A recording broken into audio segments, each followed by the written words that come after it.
Now we're going to move on to a different speaker. He is going to first give us a presentation and will then interlink directly into a conversation with his panelists and he'll play the role of moderator. So he'll first speak to us about setting the scene, assessing market dynamics through the investor's lens. So we stay on investor's lens, but the panel discussion will be on strategies for implementing optimal capital structures in high interest rate environment. His name is Wayne. I love his surname for reasons known to me. His surname is Godwin. Please, a round of applause for Wayne.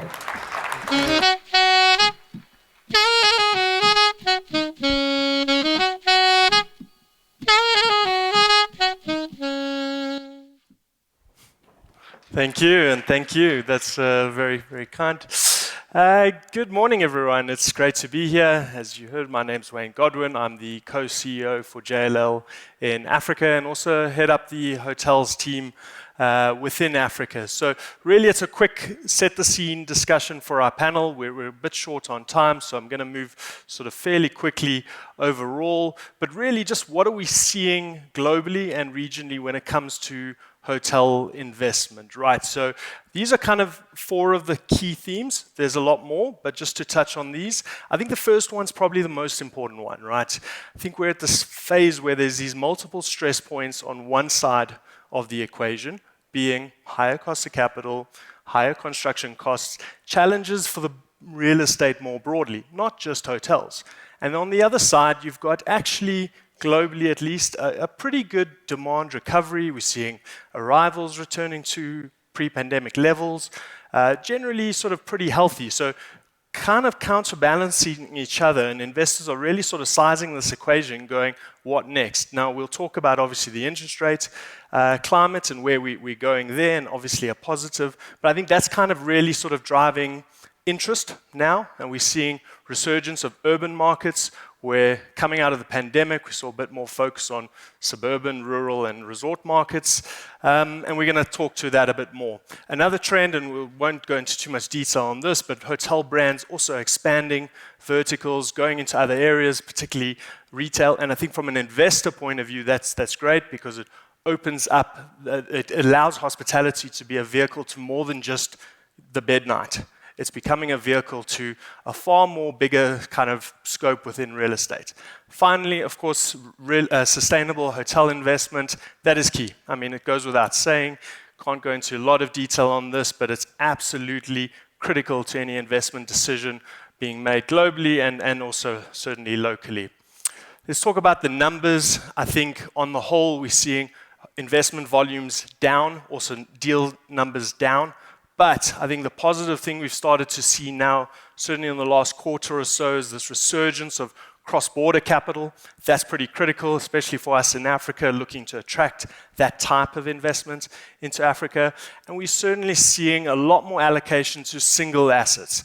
When we see how the deal volumes have changed, a lot of that drop-off has come in portfolios. Single assets, still pretty healthy space, and we'll look at that. And I think this shows that same trend by region. I think EMEA has had a very strong start to the year, particularly in those urban gateway markets. Single assets, very strong, and we're seeing that more in the luxury space. So you can see how deal volumes came off in 2023, very much an interest rate story. Now looking, as we look forward, how that sort of starts recovering. Top three markets that we see transactions in, and this is not a slide I would normally sort of put up, but I think what's interesting is for the first time, Dubai getting on that list for Q1. And really this is quite an interesting, over the last 15 months, Dubai's really established itself as a center for investment. Obviously always been very development focused, obviously always been a very big source of outbound capital from the Middle East, but now increasingly becoming a hub for Middle Eastern capital and international capital to acquire assets. So that's really good from an Africa point of view. I think having that liquidity sort of closer regionally is a good thing, and just something to sort of watch going forward. Coming back to that sort of where's investment happening, I think still very concentrated on urban markets, which is promising. We're very much kind of out of that sort of pure pandemic sort of travel patterns. It's a bit more stable. We see price per keys also down a bit on the whole, with the exception of resorts. That's also helping investors sort of think, well, now's not a bad time to come in when you start looking at sort of price per key metrics versus necessarily risk-adjusted returns. Who's investing? Well, I think still private equity, the main investors globally, followed by now you start to see that rise in 2024 of the cross-border international capital, which is quite interesting. And then when you drill down into that cross-border global international buyers, you can see that private equity is still the biggest portion of that as well. So very much it's a private equity story at the moment.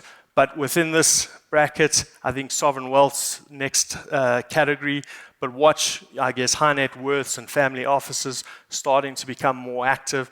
As the debt market sort of stays difficult, you'll see these buyer types that are less reliant on leverage being a lot more active than some of the other buyer types. Talking about interest rates, of course, we know we're at the top of the cycle. We know we've been sort of stable for a little while, but the big question over when these rates are coming down.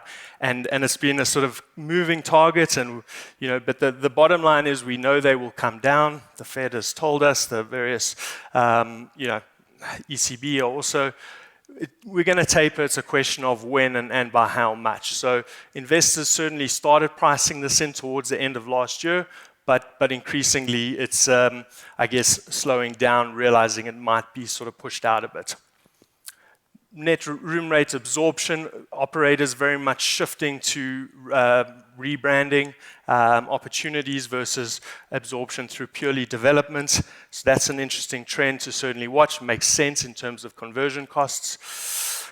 Africa, just to put in context, how big is it? We saw some of the data on STR. I'm not going to go into performance, but yeah, definitely at that same sort of size as the likes of France or the Middle East, but definitely not the same pipeline, and 54 countries, of course, that we're dealing with. But of those 54 countries, 4 have 70% of the supply, and that's really sort of across North Africa and Southern Africa. Pipeline, we've touched on this, and we saw how big is the pipeline, but I think what I want to sort of talk about is how real is the pipeline and how challenging the pipeline is. So of this sample of cities where we track development, the average timeline is about 4.8 years from announcement to opening. Now, appreciate the period from announcement to construction. It's not necessarily that capital intensive, but certainly thereafter, the longer the development is, the more it costs and the less likely it is to open. The graph on the left shows you that, shows the percentage of supply that's announced that actually opens. And there's a direct correlation between those markets where it takes longer, less supply actually opens. Now, some of that will still open. This is as of end of last year, but on the whole, you can see it's still a relatively low amount. Right, investment volumes definitely coming off in 2023. We know that's in line with sort of global trends, and we expect to see them rebound a bit this year. Absolutely, I think Southern Africa, North Africa, and Indian Ocean will sort of lead that. But the graph on the left puts it into context. Well, two things into context. One, the size of how many transaction volumes have been done since 2016 in SSA, and that last 15 months in Dubai. It's pretty close, and that's really sort of interesting to see, where Dubai historically not a very transactional market. I won't go through this because we're out of time, but really just to summarize, I think good demand recovery.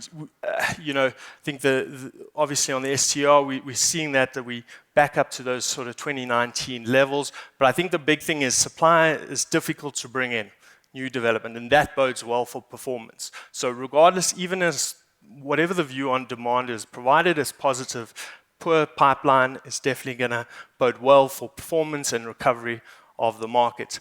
Leisure sector continuing to see good investment and appetite, as we touched on earlier. We're seeing investors push into new geographies, particularly North Africa into Southern Africa into North Africa. That's an interesting trend. Development costs definitely plateauing, but don't expect them to come down anytime soon. Pipelines are long and supply chains are not going to adjust very quickly. So that's it for my presentation.